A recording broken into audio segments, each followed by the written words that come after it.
And let's start with the Pledge of Allegiance.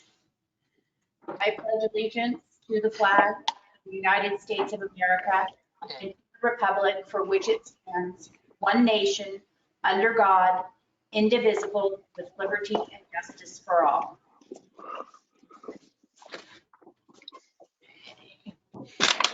And do we have any comments from the audience? Hearing none, we'll move to corrections to the agenda or the consent calendar. Can I ask a question on the consent calendar? Sure. I guess I just wanted to check in with John on, it says that you're eliminating the part-time grant assistant position. Does that mean we're going to lose capacity in that department? Actually, Paul, you want to Sure. attend to that? No, that position actually became a full-time position last May. The board approved Okay. that. Yeah, Great, thank you. you're welcome. Anything else? We have a motion? I just want to say specifically to items 4A and 4B, again, just to thank staff again for the diligent work this year, and specifically to you, John, with everything that came at us this year for your continued leadership. So yeah, fully supportive, and just wanted to make that note. Thank you. I appreciate that. And we appreciate the board's support and all that we did last year.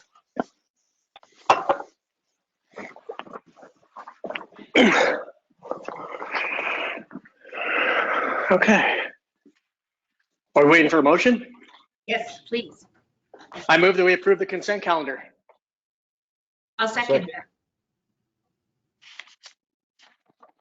Okay, we have a motion and a second. President Sheehan, Yes. Director Cefalu, Yes. Director Ramzos, Yes, Director Peterson, Yes. Director Exline. Yes. That motion passes unanimous. Okay. And that brings us to blower system, emergency power, and secondary clarifiers. Okay, can everyone hear me? Yes. Okay, great. So we need to hold a public hearing, and so I believe, if I remember correctly, it's been a while since I've done one of these, that Kelly, you have to open the public hearing. That's right. We need to. So as of about 2:03, we're opening the public hearing. So this public hearing is to receive comments on the designation of the aeration blower system, emergency power, and secondary clarifier numbers 1 and 2 project as a substantially complex project under the Public Contract Code section 7201. I'll give a little background about the project and then why we are requesting the board to find this as substantially complex. It's got a lot of pieces to it, so I'll try to be as comprehensive but brief as possible. But as you can see from the agenda item, it was 3 pages long, so there's a lot in here. So this project is, it's got 3 major components. The first one being purchasing a new 700 kilowatt diesel engine standby generator that will power the aeration system at the wastewater treatment plant. And currently we have a diesel run blower that provides backup emergency power or backup emergency aeration capacity to the system in the event of a power outage. However, that was built in 1987. It is no longer in compliance with the air quality regulations. And so we've been working on this design to replace that and get back into compliance with that, with those regulations. We also have received a Fema grant for $775,000 for this project. As part of this project, as a stipulation of that grant, we have to have that completed, the construction, have it online by June of 2022. The other component, the other major component of this project is rehabilitation of secondary clarifiers number 1 and 2. We are currently under contract to do secondary clarifier number 3, and that will be moving forward this summer with construction. But 1 and 2 will follow in the next 2 years after that. So number 2 will be done in 2022, and number 1 will be done in 2023. It's the same work that we're doing on clarifier number 3. So we're replacing the mechanism, we're upgrading it with seismic retrofits so that it will be more robust in the event of a seismic event, and we will hopefully not have to worry about units being offline when we really need them in the event of an earthquake. The other component of this project is we have applied for one of the reasons we split these out between clarifier 3 being done on its own contract and 1 and 2 being done later was we did have an opportunity to apply for an additional FEMA grant for this project. That application is just in progress right now. Well, it's been turned in and we are waiting to hear back from FEMA, but it could potentially be $2 million off of the cost of this project should we get that grant. So that is on the clarifiers. And then on the third component is the installation of the battery backup systems at 11 of our water tank sites. And so each battery will provide 1 week of power to supply critical loads at the site. Should we have a prolonged PSPS event or any other event, a storm event that knocks out power for a while, we will be able to still have power at our tank sites to run the mixer and any of the other electrical loads that we have at those sites like SCADA and things like that. So hopefully we'll still have some communications at those sites during a power outage as well. And then this was also funded in part by a grant from FEMA for hazard mitigation for $312,500. And this one has a deadline of January 7th, 2022 to be complete. The blower generator and the clarifiers, we've been working with a consultant to get those designs wrapped up and out ready for bid. And then the battery backup system is something that was designed in-house with district staff to get that plan set pulled together. So that's the brief overview of the components of the project. And so the substantially complex designation is required based on legislative amendments that were made to the Public Contract Code that became effective at the beginning of 2012. And in those, the amount of retention is limited to 5% unless the board designates the project as substantially complex. In February of 2012, the board adopted resolution number 2904-12, which outlined the criteria that could be used to designate a project as substantially complex. And so in the board agenda item on page 3, there are 3 criteria that we have identified from that resolution that this project meets. We have 2 or more different trades or subcontractors that are anticipated to be involved in the construction of this project. We've got structural work, we've got concrete work, we've got mechanical work and electrical work. So we meet that bar. And the next one is the project involves instrumentation, controls, and or mechanical equipment, which it does. And then the construction schedule is a significant concern because of the compressed construction season within the Lake Tahoe Basin. And one of the reasons that this project lasts for 3 years is because of that compressed construction season. And we can only get 1 clarifier rehabilitated in 1 construction season. And so that is still going to be tight, but it is definitely something that is a concern for this project. So those are the reasons that the district, the staff would request that the board designate this as substantially complex. And so I will pause and see if there are any public comments regarding that designation.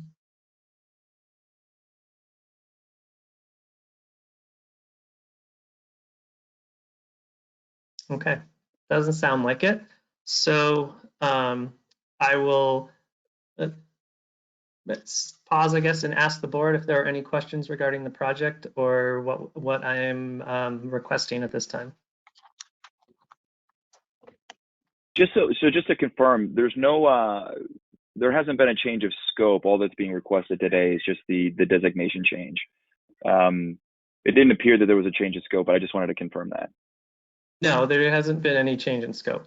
It's just you know, there are some of our projects that we don't request this because they're fairly straightforward, but usually anything in the treatment plant that involves SCADA and is a little bit more out of our wheelhouse is where we want to get this designation, because it helps protect the district from at least having that leverage over a contractor of having a little bit more of the retention held and getting their attention a little bit more about how seriously this project is for us. Right.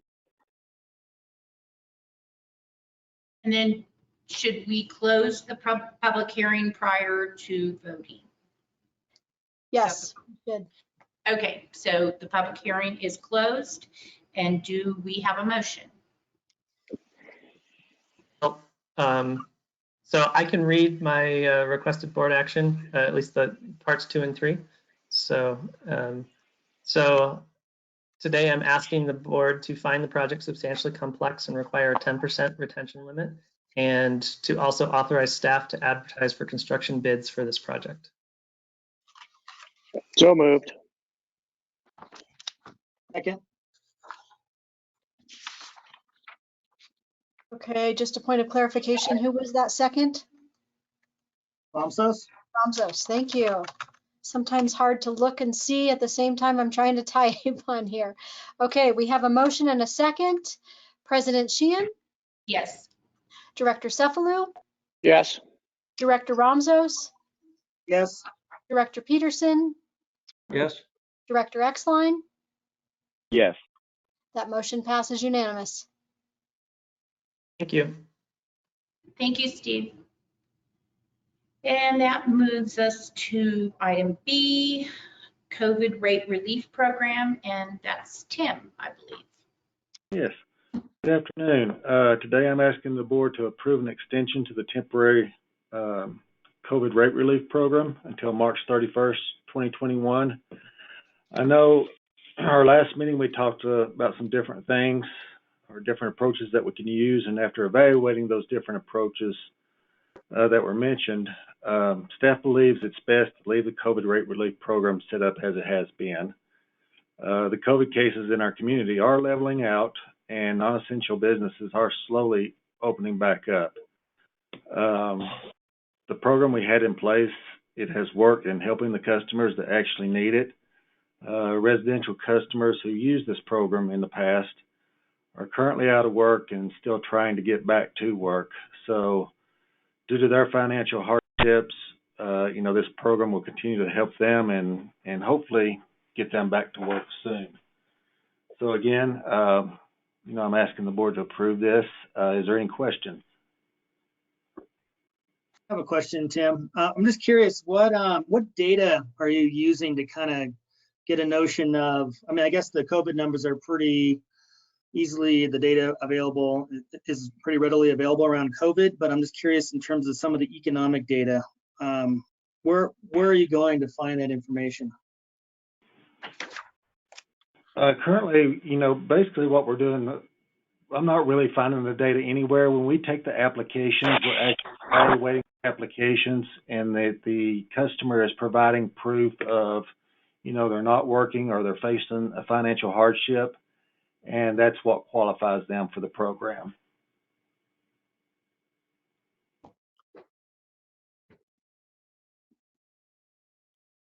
Shane, when we started this program, it was the board's intention to make it very simple to apply Right. and receive the funds. No, I guess I'm just curious about, I guess I'm definitely for this. I'm just curious if there's any kind of leading indicators that we could point to get a notion of when we can start to peel back on this.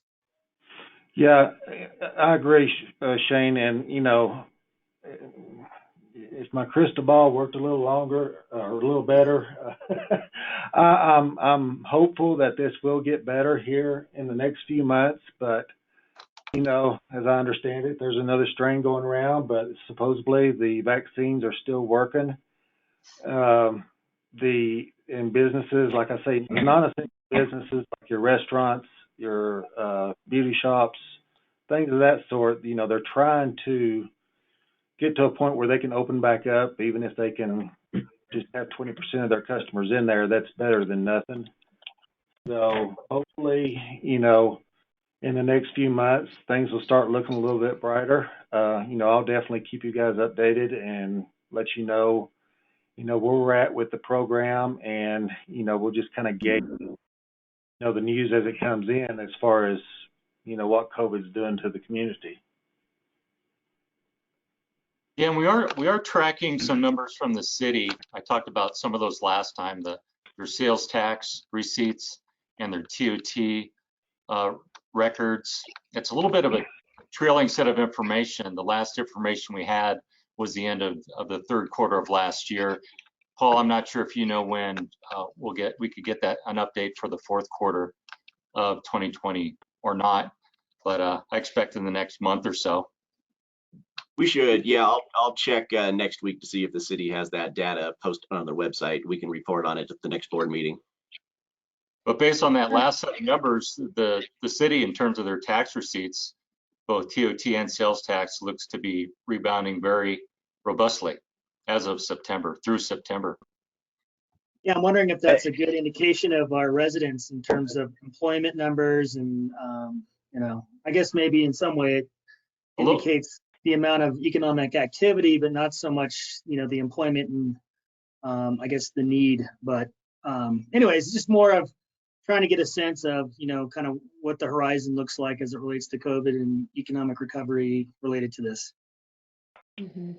Shane, this is Shelley Thompson. Can you guys hear me? Yes.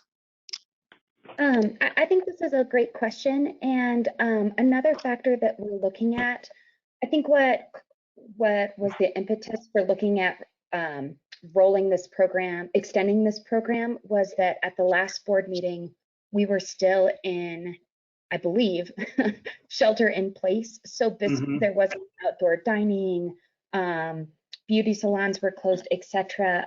Now we're in that purple tier of California's COVID blueprint.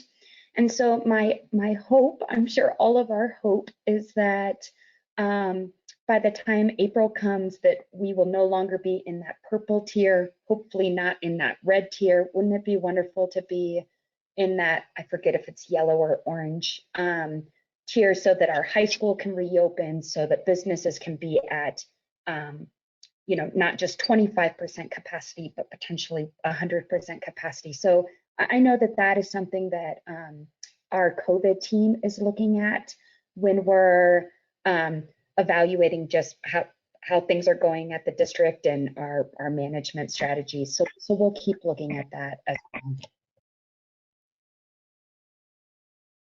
Great, thank you. Hi, I had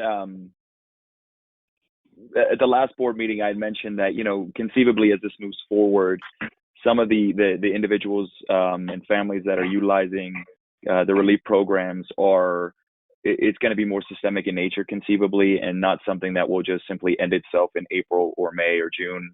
Kind of as our economic, there's been a reshuffling into some degree of the economic deck here locally. And so one of the things I'd referenced in the last board meeting, it was just kind of the evaluation and contemplation of kind of our relief package that had existed pre-COVID. We had followed kind of Liberty's lead, maybe a reevaluation of that. And that's a much longer term conversation. And so I fundamentally agree with extending this. But then also, you know, let's just say for the sake of argument, in May, we you know, discontinued the relief package. What's going to happen to those folks that still need it? Are we going to be working with them to see if we can enroll them in the existing kind of options that exist for the people that need financial aid? And then that could also be a good way to determine why certain individuals don't qualify, to see where the gaps exist. So if someone needs assistance today, they don't qualify for the Liberty program as it exists. That disconnect will be the kind of the connecting tissue we would need to see, you know, who we're leaving out. And so just kind of as we monitor this going forward to make sure that, one, we're going to help to glide these people off at some point, and then, you know, again, just the kind of the continued thought and evaluation of how we handle this kind of in the long run. Paul, when you get the sales tax reports, do they break that down by, you know, different business codes, or is it just the flat tax what they receive? Yeah, I have not seen it broken out by different industry types. And so, just lump sum numbers. You know, that's something that would really be telling, because, you know, for instance, my own business, I'm at about 20 with the stay-at-home order being lifted. I'm like at 25% of my staff is back. I'm operating under different hours, but I know that like grocery stores and liquor stores, and because everybody's doing everything at home, so I don't think I can't think of any way for us to get a more, you know, detailed, and that would answer Shane's question, you know, like who's being affected and are they continuing? Mm-hmm.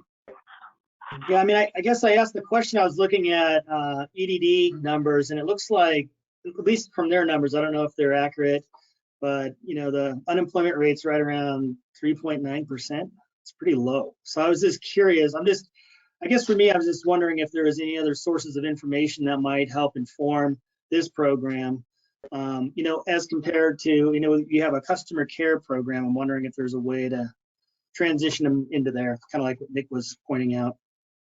Yeah, and that's what we try to do, Shane. We do try to steer them that direction if they meet the qualifications. But, you know, as Nick said, you know, in the future, that might be something that we might want to reevaluate. And we did kind of discuss this, you know, up until this board meeting, you know, to find some relief for these low-income customers, you know, if they can't qualify for the program. And, you know, this might be a good subject to talk about, you know, during the budget process. Yeah, I guess a good thought. Any other questions for Tim? I was just going to say, I to some degree, I see that that's where it's going to go, because we understand, you know, and you know, based on the information that was provided within this board document, the new board members understand kind of the financial realities that are looming for us. So at some point, we're going to have to re-engage with rate increases. And so as we re-engage with that, I think is the appropriate time to re-engage with how we are going to leave or address kind of the people that might need continued assistance based on the reshuffling of our local economic deck. Yeah, I totally agree. Absolutely. Anyone else?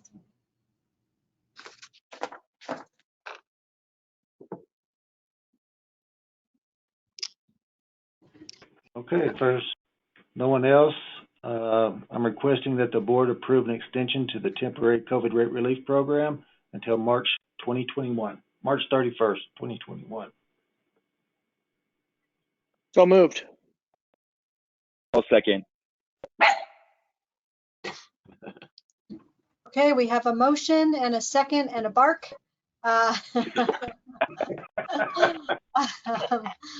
President Sheehan?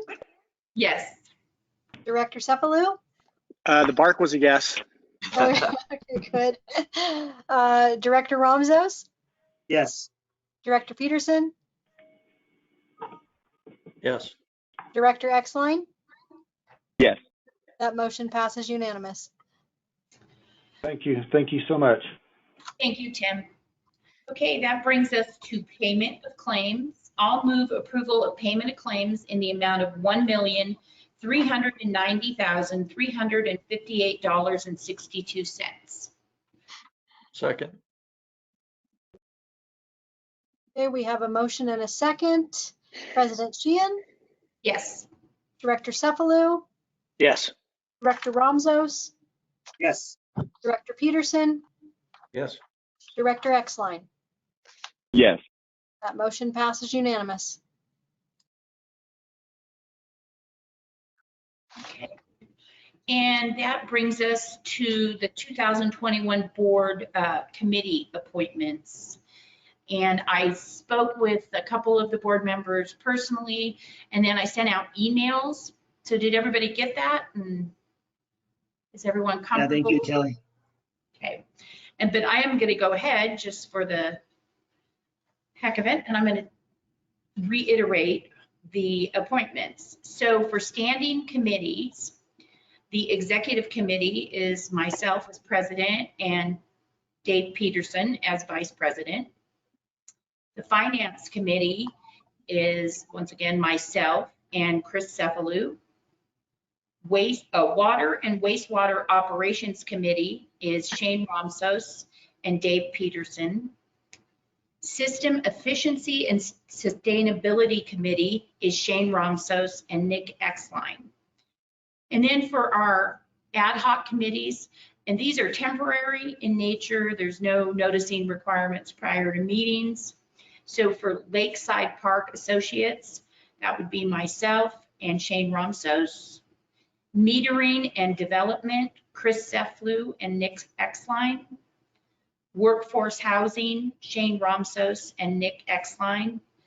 Organizational structure, service and efficiency, myself and Chris Cephalou.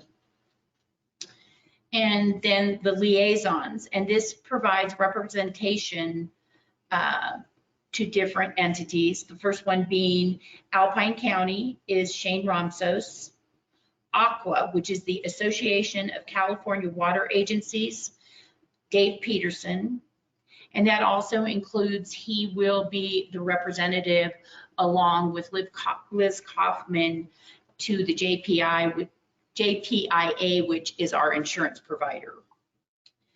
And then CASA, which is the California Association of Sanitation Agencies, is Shane Romsos. The El Dorado County Oversight Board is myself with Paul Hughes as the alternate. The city and county fire departments, Chris Cephalou. El Dorado County is Nick Exline. El Dorado Water Agency is Dave Peterson with myself as alternate. The city council is Chris Cephalou. And I guess I actually number 9, which again is about the JPIA, which is Dave Peterson and Liz Kaufman. So does anybody have any questions or comments regarding that?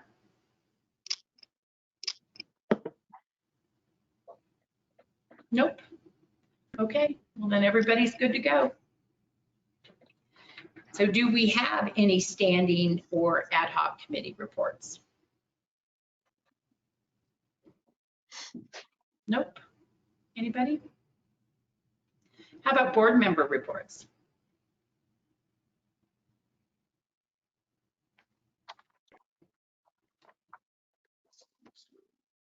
Okay. Anybody? No? And then we'll move along to Water Agency, which the January meeting was canceled. So. And yeah, I would add to that a little bit, Kelly. We've been working with Ken quite a bit in January. I can report a little bit on that. He's really supporting us in our efforts to impact those water conservation regulations related to the forthcoming water use limitations. We've heard about the 50 or 55 gallons per day per capita for indoor water use that we're very concerned about. And he's helping us seek a variance on this legislation and upcoming implementation in order to account for really the unique nature of water use in South Shore with all the second homes and the VHRs and our seasonal workforce and visitor use. So these uses are not really considered effectively, if at all, by the state at this point. So we're working with Ken to get to the state and seeking a variance for these indoor water use limitations and also for the irrigation use. So we appreciate Ken in that effort.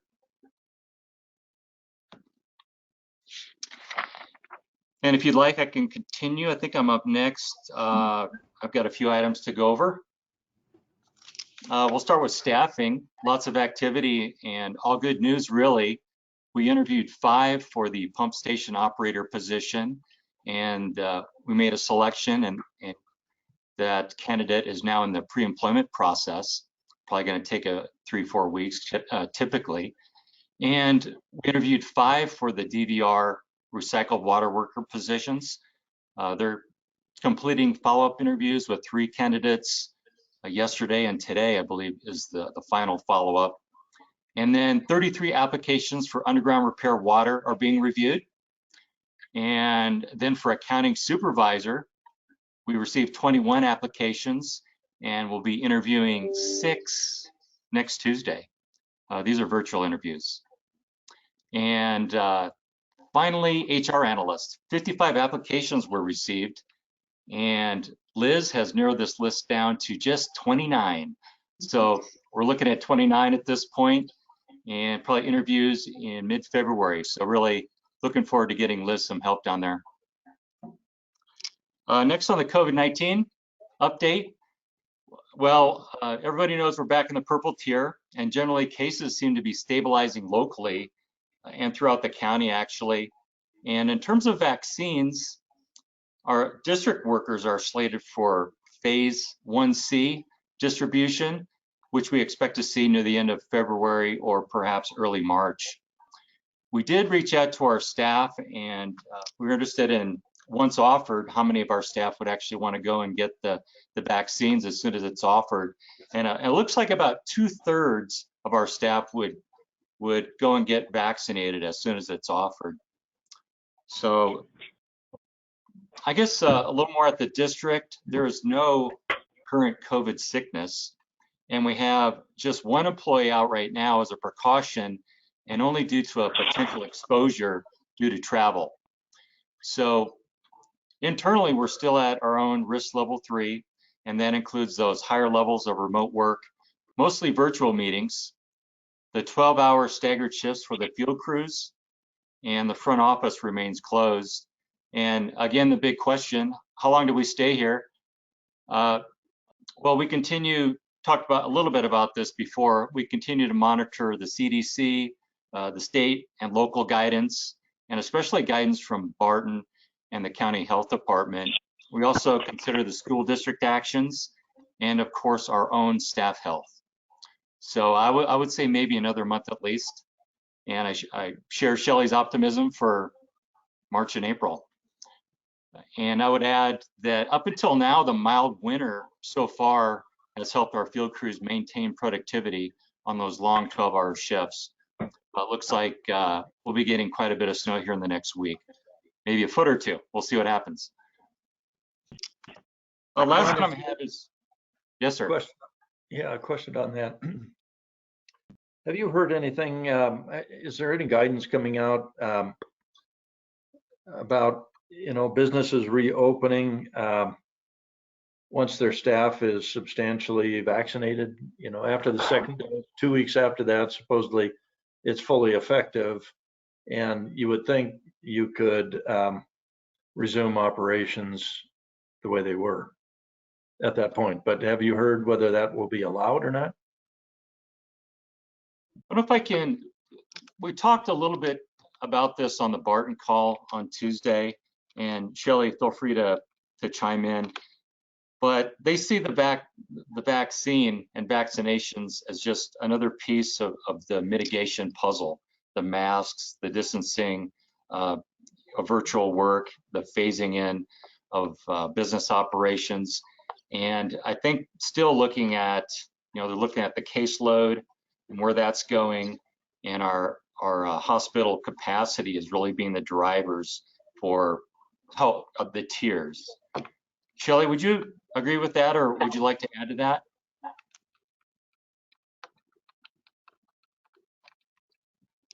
Or maybe not. Are you muted?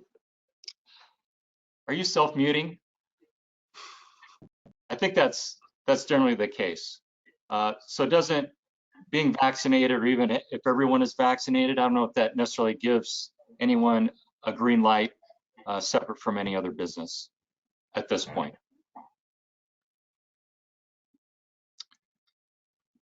Okay, with that, I'll go on to I have a little report update on the Tahoe Keys water situation. Yeah, at the last meeting, I gave the board an update on this. And if you recall, Tahoe Keys Water Company is having uranium and PCE issues to some degree at all 3 of their wells. And one has been shut down already. And they may need to shut down a second well before this May. So that depends on forthcoming sampling results for the first quarter of this year. So we talked to the Keys, they're worried about meeting their summer water demands, especially if that second well is shut down. So last week we met with the Keys and we got more detail on their system challenges. We shared some system data on both of our systems and discussed some ideas and some plans moving forward. So I can give you a little rundown on what some of that discussion was about. I think first of all, at the Keys, they're looking for some engineering help. They're circulating an RFP for engineering services to develop a facilities plan, both a long-term facilities plan and also, if they can get on board soon enough, an interim emergency plan. Should they lose that second well and not be able to meet their summer water demands. So the Keys asked the district to sit on their selection panel for this engineering services, and we really appreciate them asking, and we'll definitely be participating in that selection process that'll be taking place in the front half of February. So they are in a hurry. At the district, we're also looking at our own system in more detail to see how much water we could send to the Keys and when we could do that and how much and for how long, and especially during the peak summer season coming forward. And we're looking at different flow scenarios, 400 GPM, 1,000 GPM, and even more. So we see some level of improvements to the district system will be needed at any of those levels. And of course, more improvements as the flow rates go up. So we're trying to, get more surety on what those might be. We're also getting some additional system information from the Keys in order to refine our computer modeling of our distribution system and to assist us in these planning efforts. We'll be coordinating with them on actual field tests, I'd say in the next few weeks if possible, physical tests in at hydrants and otherwise, opening that intertie with the Keys, and then seeing what the effects are in our system at critical points in our distribution system. So we'll be opening that intertie, measuring flow rates, and then looking at certain points we'll have pressure monitors in our distribution system to see what the impacts are and help us plan forward. And then I guess I'd also say that, the Keys is also talking to Lucan's Water Company about building an intertie to provide water from Lucan's. And, they could really do this to some degree using Lucan's water once their treatment system on well number 5 goes online in the next few months. So, that definitely might help the Keys out once that well number 5 treatment system goes online, and perhaps Lucan's and the district can kind of tag team the situation and provide, some water at different ends of the Tahoe Keys system. So we'll continue working with the Lucan's and the Keys and see what works and when it can be implemented. And I'll definitely bring more details, I'm sure, next time. Any thoughts or questions on the Tahoe Keys water?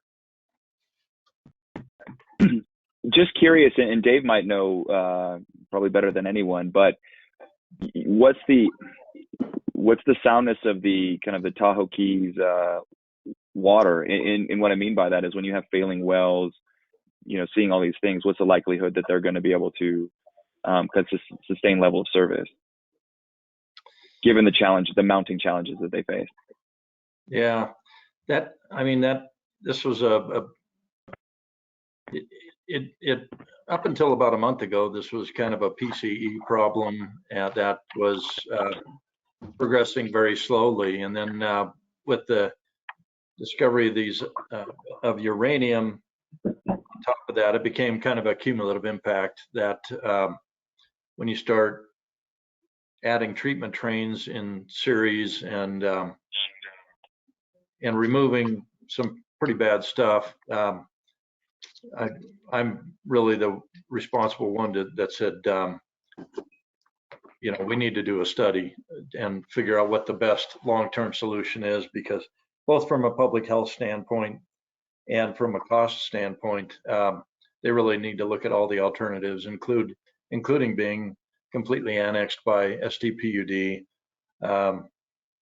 wholesale service from SDPUD, wellhead treatment at the individual wells, redeveloping wells in other places.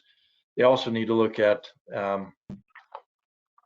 and especially in the near term, there are going to be some pretty serious landscape irrigation cutbacks this summer, probably to accommodate this immediate shortage. And whether that will extend into the future, I don't know. I'm not sure where this is going to go, but the first step was to get an engineering company on board to really look at all these alternatives, and really appreciate the district staff here pitching in on that thing, because my gut feeling is that the alternatives that involve SDPUD are going to be favorable. So, but they really need to run the numbers. You know, if you end up with two alternatives that are relatively equal in cost, and one of them involves removing 3 hazardous substances from the water and then serving it as drinking water, and the other alternative involves bringing pristine water in from somewhere else, maybe a little farther away, but if the costs are even close, I would jump at the pristine water alternative any day of the week from a public health standpoint. So I'm looking forward to seeing the results from this thing.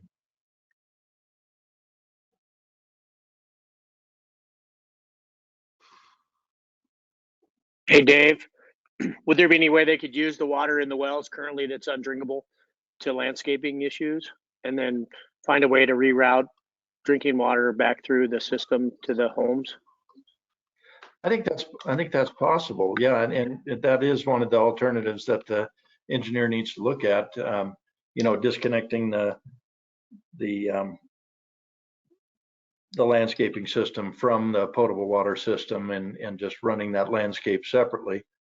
They could also, I think they also need to investigate use of riparian water rights for that landscape service also. That would have a kind of a dual advantage. If you pulled water out of the Keys, then you're taking nutrient-laden water out of the system, and that could have a beneficial use on the Keys water quality as well. So yeah, I like I say, I think there's a lot of things that a good creative engineering company can look at, and it's not obvious what the answer is going to be.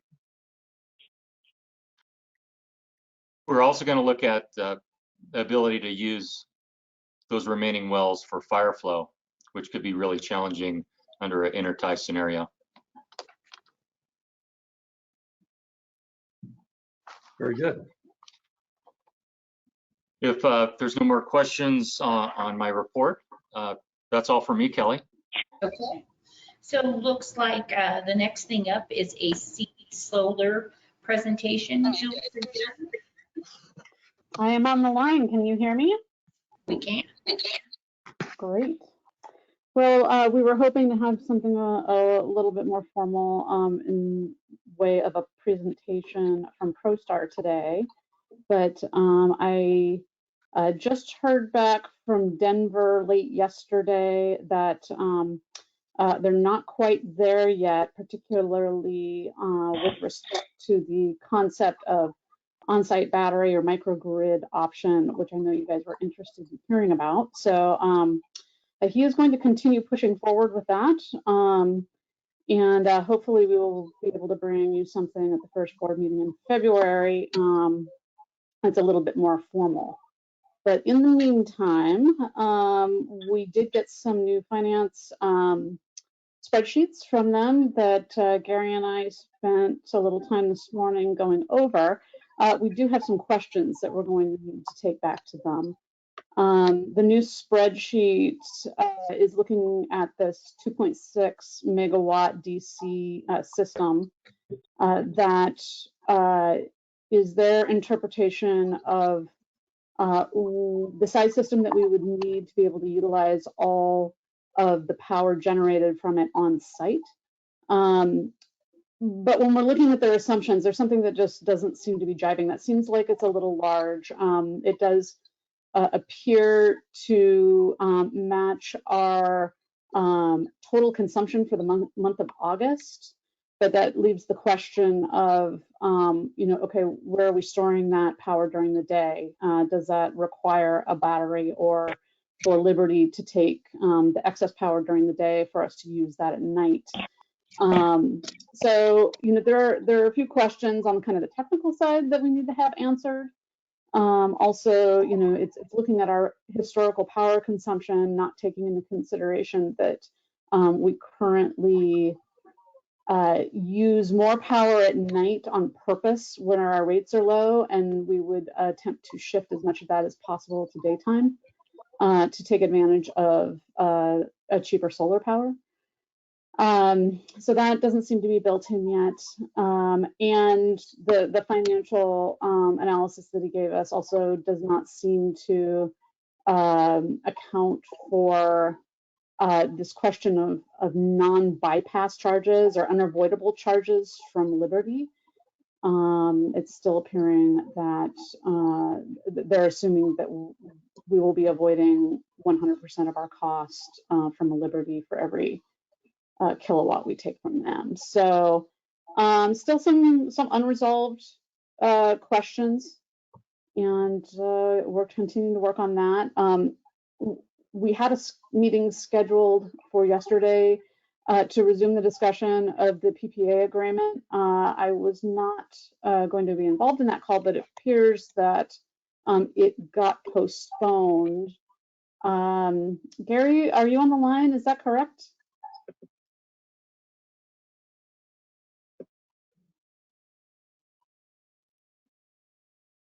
Silence. Can you hear me now? There you go. Okay. Yeah, we had, if you recall, we had provided on CORE's draft power purchase agreement, our PPA, comments around the end of the year. We had a meeting scheduled and talked to them briefly on January 6th, and then they were going to have their financial partner review our comments, which was comments not just from the district, but also from the city and from the seed fund.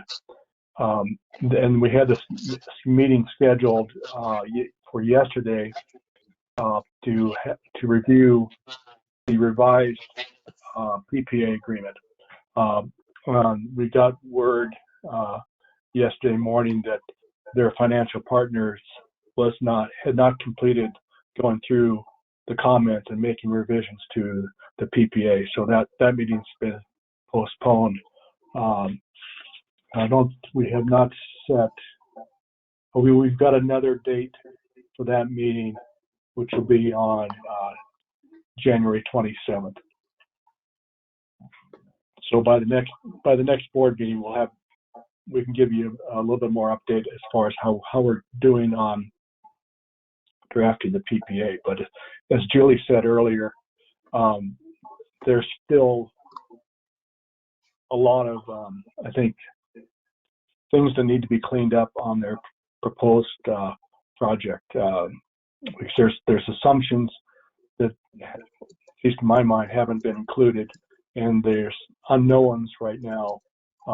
There's several unknowns regarding Liberty and how that's going to work out. And I don't believe, at least I haven't heard that they've had any, that CORE or ProStar has had any further discussion with Liberty on how this systems are going to work with Core ProStar providing power for a portion of the district's needs at the treatment plant, and then Liberty supplying power when they can't through their solar system. So it's we need that information to get really accurate projections of from Core Solar. So we'll see where that goes after we get our comments to Core ProStar. I was just curious, as of late, has Liberty been kind of a cooperating partner on this effort, or have we just not gotten any feedback from them? I don't think we've actively been reaching out to them since the meetings that we had in December. It's hard to say what's going on in the background between ProStar and Liberty directly and how that's influencing their progress, because we haven't heard that much from ProStar. Right, but I guess where I'm going with this is, kind of typical interaction with an energy utility monopoly in an instance like this is you kind of make the initial offering, and then they throw up a veil of fog of regulatory processes and headaches that might come you if you look to make these steps, with the hope that you go away. And that's exactly what they did to us, which was to be expected. And so I guess where I'm going with this line of questioning is, are we still engaged with them? Where does that process leave? Is it just with Core and ProStar, and we're waiting to see how it plays out? Just kind of making sure I have that straight.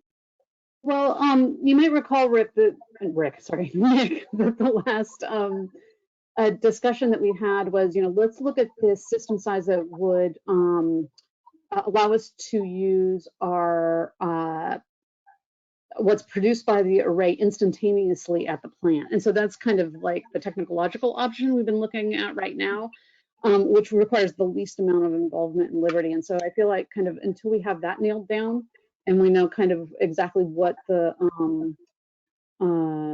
demands on Liberty would be, it's kind of hard to go back to them and pin them down. See what I'm saying? Yeah, so you want that first piece, that it's going to be 2.6 or whatever that number is. Yeah. That you can stand behind the numbers and then have the conversation with Liberty. So now, and sorry to be redundant, so now it's fine tuning the numbers both for the size and the financials, and then the next step with that is Liberty. Okay, cool, thank you. Yeah, no problem. And so at that point, we may be able to go with them with a couple of options, right? Because we'll feel more confident in what kind of service we're going to get out of these different sizes of arrays. That this microgrid question, I think, is a really big piece of that puzzle too, because if we can see a financial breakdown of an option that includes a microgrid, then we can go back to Liberty and be like, well, okay, we could do a larger array and not rely on your system, and then we're buying even less power from you. Because we're able to store on site. One thing we talked about before with some excess energy is the inclusion of the community college. And now that they're partners on the DOE effort along with us, to some degree, they've already kind of, spoken to the desire to kind of partner, with this renewable energy effort. So if we're looking for someone to, kind of take our additional solar, and if we don't include battery storage, the community college might be a good partner. Yeah. It sounds like what might be helpful to you all is if we put pen to paper a little bit to kind of, write out these different alternatives that we're looking at. Because, we started with the whole suite, the whole array of options that went all the way from a 1 megawatt to a 15 megawatt system. Now that we've kind of narrowed that scope down, there's still some different kind of permutations within that smaller subset that I think is useful for you guys to be able to wrap your heads around, and what the what the different financial implications would be and who our partners would be or wouldn't need to be in those different cases. Is that something you guys would like to see? I think it would be helpful. Okay. On the financial side, we will not have, I don't believe, a clear picture on that until we meet with Liberty, because I think we've mentioned before, they've got some they call non-bypass charges that they will continue to bill the district for, but we do not know what that number is, and probably won't know it until some sort of the system design is provided to them, so they know how much power they're going to continue to provide versus what they're providing now, and that will, because that will affect really how much costs we're avoiding from Liberty, and we just don't know that yet. And out of curiosity, and this kind of goes to our larger kind of the larger increases that Liberty is looking to put upon the district. So we were talking about 40% rate increases. Mm-hmm. So are we assuming that the fixed charge is going to be increased by 40% as well? I don't know how the distribution of that works, to be completely honest. Yeah, I don't. You see, but where I'm going with this is, and this is important, is to kind of where you get into the process means where they start to raise your fees on you. Yeah. And again, I would be very, we have to be very conscious of how we kind of discuss this with Liberty, and ensuring that we're getting in at the lowest rate before they start to impose increased cost on the district.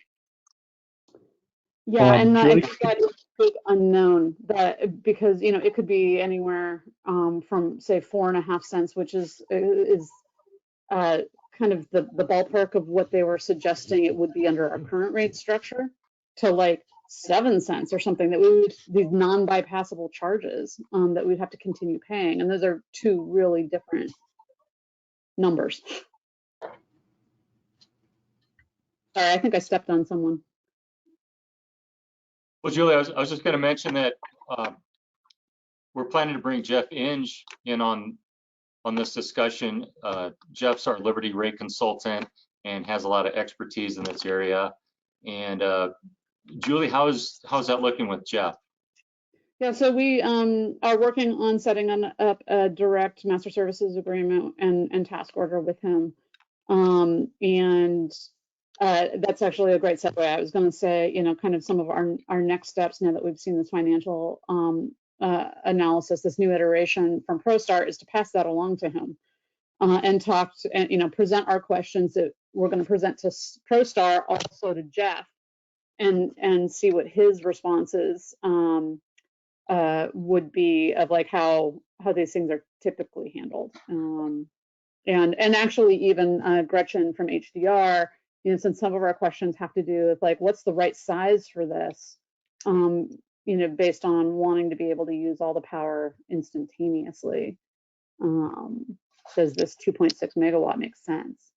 So, we've got these experts working on our behalf that I think we need to bring in the loop now that we've got some response from ProStar.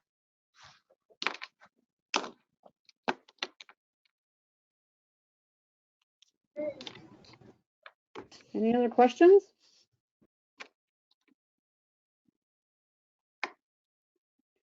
All right, well, fingers crossed we'll have something a little bit more concrete for you next time. And if not, we'll just keep chipping away at it and keeping you informed.